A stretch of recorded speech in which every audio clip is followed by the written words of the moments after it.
Hello, I'm Stephen Fry, and I have adored gadgets ever since I was knee-high to a space hopper.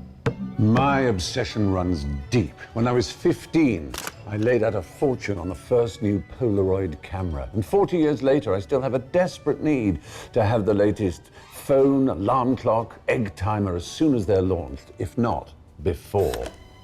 Gadgets entertain us. They connect us. They educate us. They impress us. And of course, sometimes they frustrate us.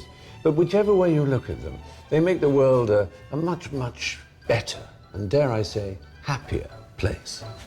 So, come into my world as I, along with some of my friends, reveal a feast of magnificent gadgets that will provide for a fun and stress-free existence. I could certainly fall asleep.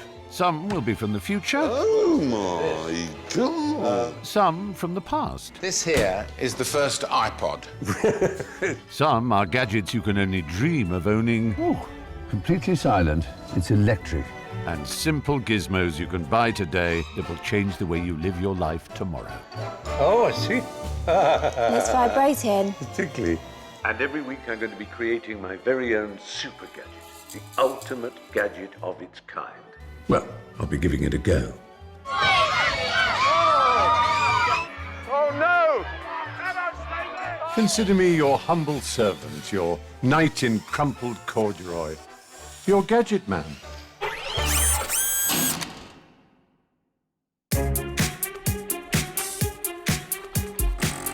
Tonight on Gadget Man, it's all about food. I swear to you, I've never had a better sausage ever.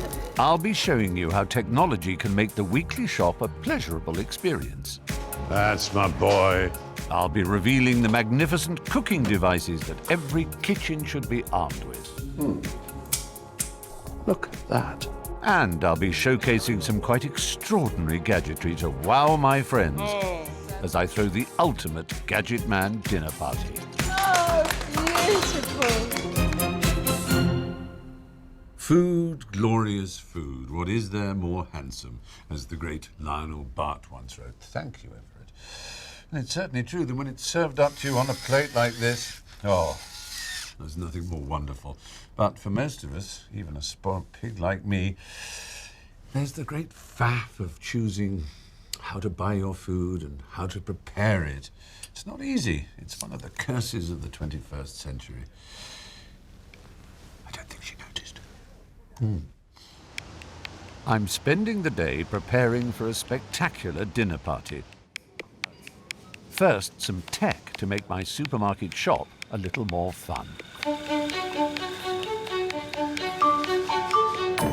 Let's start with the Smarter Cart, the only robot shopping trolley in the world. Good boy, come on. Its onboard camera tracks your body shape, allowing the trolley to automatically follow you so you don't have to push it. And as it will know the layout of the store better than you will, it can also guide you, like a supermarket sat-nav. That's it. You come here. Turn round. That's an obedient cart. Stop. It's the first time this prototype has ever been outside of America, and I suspect it has a touch of jet lag. Either that or it fancies me. Yes. One day, these carts will connect directly to your internet fridge, creating a shopping list that's displayed on the monitor. Scan an item, and it gets automatically ticked off the list. 6-pack of sausages. It recognizes them. Genius. A few years before it'll catch on, but it's on its way. Come with me. Come along.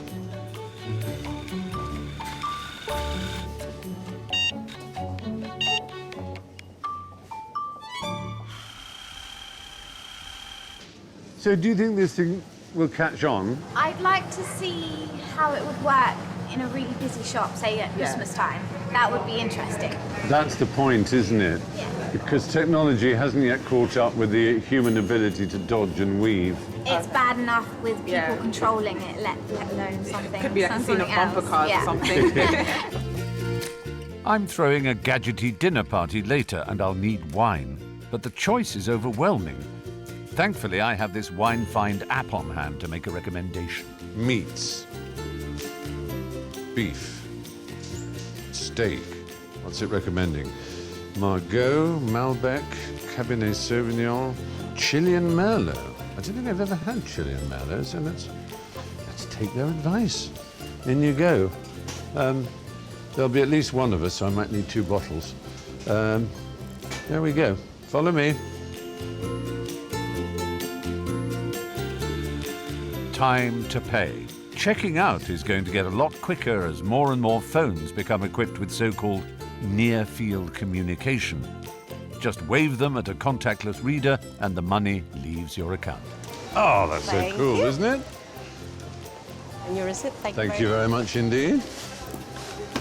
And I can press that button to make it wider, slip it over my shoulder. That's great. And go to the car.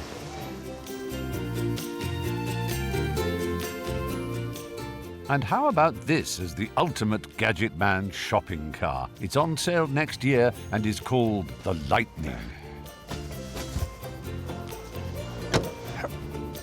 There we go. Well, it's time to move on. This is rather swish, isn't it? Let's start her up. Oh, completely silent. It's electric.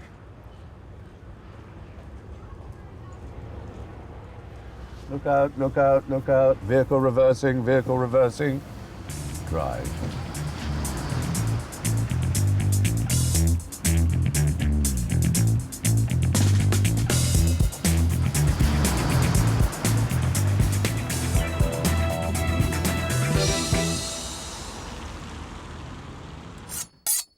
Now, I know not everyone loves technology as much as I do.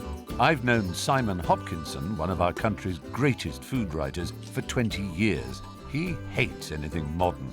But I reckon some of the clever gizmos I'm considering using for my dinner party might just change his mind.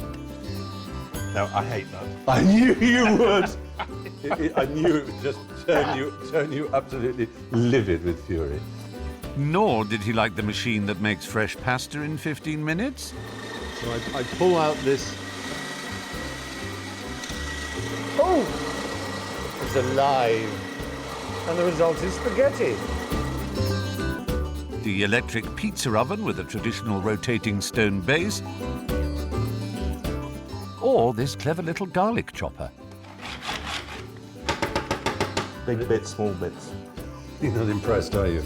And when it came to finally slicing an onion, We have a race. Now. infuriatingly, his old-fashioned knife skills beat the pull-cord spinning blades of my veggie chop.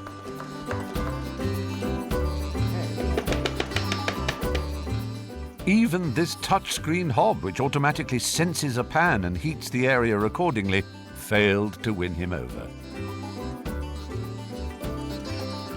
Yeah, I'm a gas man. Yeah. And I like seeing the flame. Then, against all odds, I had a breakthrough. What you do is you actually screw this in. Oh, I like so. this. Oh, You're there. I think I'm there, aren't Yeah. I? And then you pull it out. Hold. That's it. Oh, Ooh. look what it's comes chunks. out. It's whole chunks. It's the whole chunking thing. Gosh. Isn't that brilliant? And you can push through. I like that. Hear that? He liked it.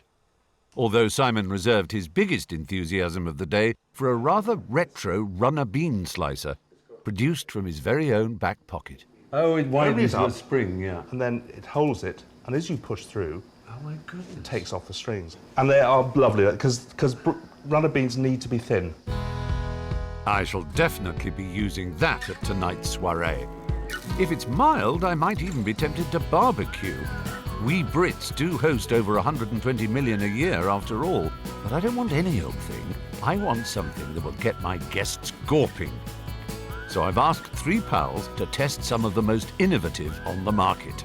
Alex is using the Barbaskew, which cooks everything on rotating skewers. Switch the power on and it spins around, does all the cooking for you, so no more flipping burgers. That is pretty lazy, to be honest.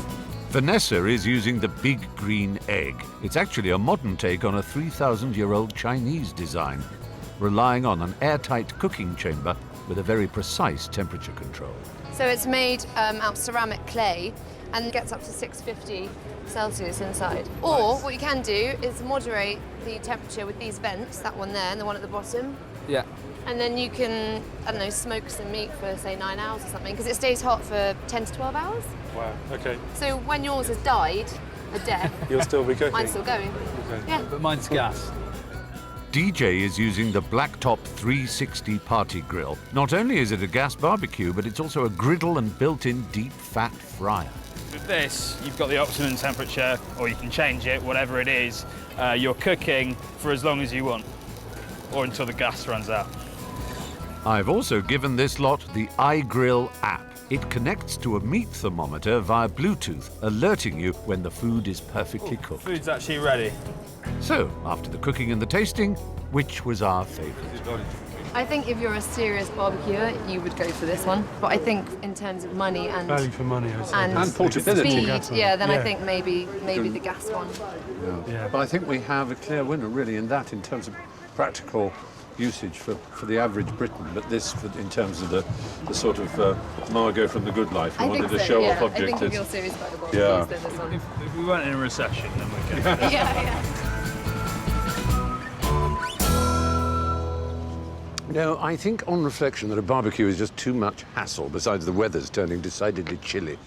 But I happen to know that there are gadgets out there which can create genuine excitement in the kitchen. So it's back to Gadget Man HQ It's me. to start planning my spectacular dinner party. And here are my sous chefs. Gadgets that blend, gadgets that slice, gadgets that dice, gadgets that peel, gadgets that cook, gadgets that do just about everything. All I have to do is press a few buttons. Bliss. In just a couple of hours, some friends will be round for dinner, and I've got some truly spectacular surprises lined up for them. For now, it's time to cook, and everything will be prepared using my pick of the best tasty tech. We'll have soup for starters, but I won't actually be cooking it. I'll be cheating by using the Vitamix 500, a so-called performance blender. Quite noisy. There's a 2-horsepower motor in there, driving the blades at 240 miles per hour. There's no need to boil the veg for hours on end, as the friction of the blades is enough to cook them. Oh, look at that. You can see the steam. And that's warm soup. Yes, it may cost £600, and you may be able to get a can of soup for, well, about 80 pence. But I'm a gadget lover, not an accountant. For the main course, we'll be having steak, cooked in the sous vide style. After vacuum packing the meat, it's cooked in a water bath at a precise 56.5 degrees and can be left for hours on end. None of the juices or nutrients can escape, so the flavour is sensational. That is just about the most succulent steak I've ever tasted. It genuinely is. But maybe it needs a soupçon of salt, a suspicion of moutarde, and perhaps more chips. Definitely more chips. Making gadget chips begins with the Rotato peeler. It's 3 times quicker than using a knife. Then it's a retro chopper, followed by this health-conscious fryer. It needs just a teaspoon of oil combined with hot air to make supposedly light and fluffy chips in 25 minutes. I'll let my guests be the judge of that. And here they are, the delightful comedian Joe Brand, Exceptionally well. the delectable mathematician Carol Vorderman, It's cold out there. and the devilish illusionist Darren Brown. Thanks for coming along. Yeah, no, it's colder than I thought it was going to be. Yeah, sorry about that. I don't have a gadget to make it warmer. Oh my goodness, look Here we at are. this. We start with a traditional aperitif, served in a very untraditional way. Here's a straw. It is called le waf. So, Joe, all you do is breathe in the cloud in there. So pop my straw in. Put as far in as you can and just have a suck. Solid end. Oh my God. And you have a go, Carol? Into the cloud. That happened the first lightweight. time. Always happens the first time. Embarrassing. Very embarrassing. And again. Off you go. I think I ought to have a go as well. Smells amazing. It does, doesn't it? Yeah. It's brandy in that. Well, that's that's lovely. It uses ultrasound, would you believe, to turn a spirit into cloud. And the spirit, in fact, is Scotch whisky. Is it really? Yeah, I didn't think I it don't bottom like there. whiskey. Can you get them in Tesco's? Not yet. Right. But, you know, we like to think of ourselves here at Gadget Man as early adopters. And what we try today, the world tries next year. Yeah. Do you get drunk on it, then? Yes, you don't burn off, it doesn't burn off the alcohol. In order to face my soup, you may need a little more. Very good for me. Fantastic. Time for the first course, the soup made with my high-speed blender. Now you may ingest say, this orally, do we, this one? yes, you do. Ingest it by mouth. It's carrot and courgette. Oh, yes, it is. Well, it's very tasty. delicious. Not very hot, though. It's not very hot, I have to admit. A lukewarm reception. So I decide to unveil the first of my surprises. Wine. Why not wine? Wine. Yes, I've got a corkscrew in here somewhere. Darren, I think you'll enjoy this. If I, there's somewhere which find a corkscrew. Oh, there we go. Oh! This actually is a corkscrew. Can't get it in a drawer, though, can you? It took sculptor Rob Higgs 3 years to build this, the world's biggest bottle opener. Isn't it something? It's made from 380 different bronze parts and yours to buy for just £150,000. There's something so touchingly human about. Isn't In there? fact, we go to such great lengths to achieve... That's the joke of it. Magic's It is the a same. deliberate Magic sort of is- artistic joke that it is, Yeah. on the one hand, it's a waste of ingenuity, but on the other hand, it's a celebration of it. That whole thing dropped, don't worry, that's a good thing. Yep. It's now going into... It's going in, yeah. Corkscrew's going into the bottle. I have got an emergency stop button here, which is the health and safety feature. It's never been used yet, so it should be all right. Okay. The cork. It's coming out, the cork is... The cork is coming out. Oh, perfect. Oh, look, Oh, the my whole thing's word. lifting The up. whole thing... That's just to lift the cork. Yeah, well, and you'll see there's more than lifting the cork. Oh, it's deposited the cork in a little Deposited bowl. the cork into the bowl, very neat and tidy. But now we're about suddenly, meanwhile, this bell shows that the second phase is about to be entered into, so keep winding. I love this so much. That's all right, that's a weight. And now, it's all being done by clockwork now. Oh. So lovely. Kept thinking, no, it's not going to work, it's not going to work. It does. That's all gone in. That's, That is beautiful. a glass of wine. That's incredible. Can't believe I've never had this in my life. I wouldn't buy one for an alcoholic. Now the main course, the sous vide steak and the air fryer chips. Well, it smells fantastic, Steve. Well, that's very sweet of you. Gosh. There we go. Chips and beans. I did the beans because I had a lovely bean slicing gadget. So I couldn't resist having beans. Juliana. I'll just pour myself some wine using this gizmo here. Because it's a recently opened bottle of wine with an extraordinary corkscrew. Oh, I just this, love that. you know, to chambre, as it were, to sort of let the air into the wine so that it isn't so sharp and tight. This does exactly that. Is that battery driven? Is it? No, it's just gravity. It's great, isn't it? Strange and noises. it tastes a lot nicer once it's been through one of those. The steak is fab. For the sous vide, I'll defer to Darren, who it transpires is a bit of a fan. Sous vide, literally under vacuum. It's a tub of water. You set it to the temperature that matches the inside of whatever it is you want to cook when it's at its perfectly cooked state. So the inside of a steak is 56.5 degrees. How do you know So you that? set it to that. 'Cause I love it. So you set it to that, and the result is a perfect steak every time. So I hope you enjoy it. It's nice. My verdict is it's a lovely meal. Good. And it's so nice for a change to see runner beans that are even in length. Exactly. The chips. It is perfect. The chips, which are not quite as crisp as I'd hoped. They The taste glass- deep fried. They taste deep fried. That's the amazing thing. They taste as if they're really quite oily almost. Yeah, they It's don't just taste like those literally horrible one oven teaspoon. chip things. No point having a chip if you don't think you're going to get heart disease. Pudding next, which my guests will have to help me make. We put in sugar, cream, some vanilla essence. Yep, that's good. Okay, so it's pudding time. Ready? To me, to me, to me.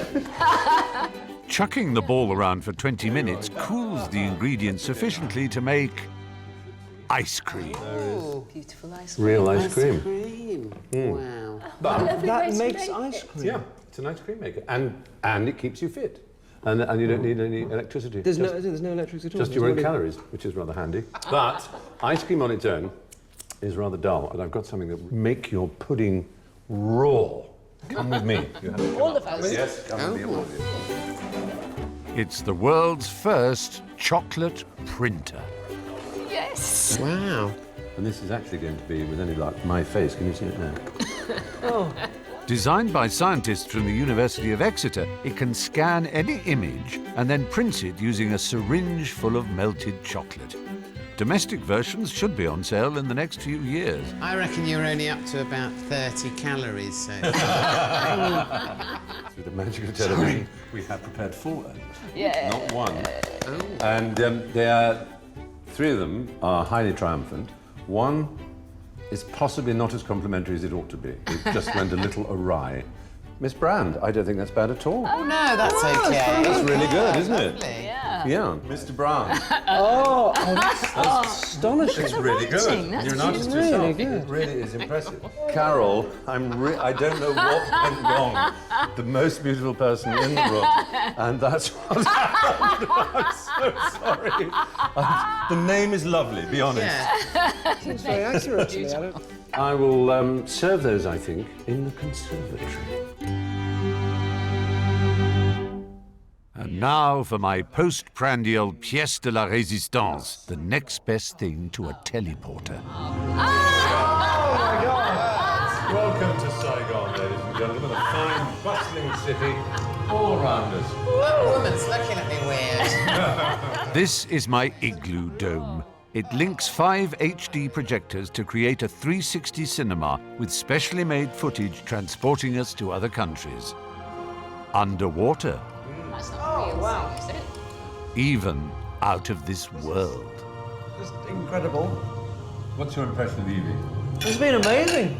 The food's been terrific. Well, I'm so thrilled because I can't tell you how much I've been worrying myself over whether or not you would find all these gadgets absurd and that they didn't work and that everything was ridiculous, but that you've taken them in exactly the spirit in which I think gadgets should be taken. That they are, on the one hand, useful, yes, but on the other, more important hand, somehow they engage you, they're fun, they make you smile. They are fun. They're actually, they're sort of joyful, they're a kind of celebration somehow. That it's okay to find a gadget funny and useful at the same time. Yeah. Brilliant. Thank you all so much for coming. Thank you. you. Do have my face. You can eat mine. Oh, well, that was lovely.